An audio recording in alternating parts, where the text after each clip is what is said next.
প্রস্তাব করছি আমি বাংলাদেশ জাতীয়তাবাদী দলের ভালোবাসি, দলের কর্মী। যেহেতু আমাদের বাংলাদেশ জাতীয়তাবাদী দলের একটা মার্কা, সেই মার্কাটা হলো ধানের শীষ।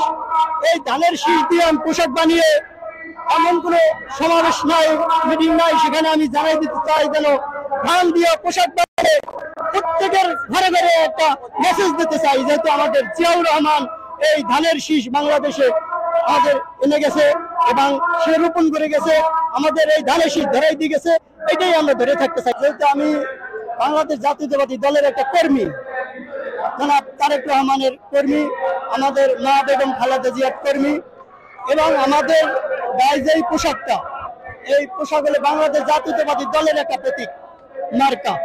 এই মার্কাটা দিয়ে আমি একটা পোশাক বানিয়েছি।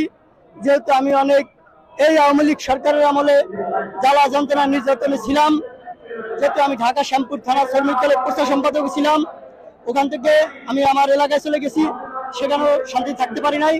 পরবর্তীতে মাঝে মাঝে যখন পুলিশ প্রশাসন আসতো বা অনেক ঝামেলা হইতো, আমরা গাছে বিভিন্ন জায়গায় ধান খেতে এদিকে সেদিকে আজেবাজ জায়গায় আমরা পালিয়ে থাকতাম। যখন আমাদের প্রশাসন চলে যেত, আমরা আবার ওখান থেকে চলে আসতাম। যেহেতু আমাদের এই 17 বছর আন্দোলন সংগ্রাম আমরা বাদ দিই নাই, আমরা চালিয়ে গেছি। আমাদের মামলা হামলা ভয় বৃত্তি যতই থাক না কেন, আমরা রাজপথে আসি, থাকবো। যেহেতু রাজপথে আন্দোলন করার পরে এই সরকার পালিয়ে গেছে, যাওয়ার পরে এখন যে সরকার আসছে, এই সরকারের কাছে আমাদের একটা দাবি যেন অতি শীঘ্র করে সুন্দর একটা নির্বাচন দেয়। সেই নির্বাচনে যাই আসুক না কেন, সেই সংসদ গ্রহণ করবে, এটা হলো আমাদের দাবি।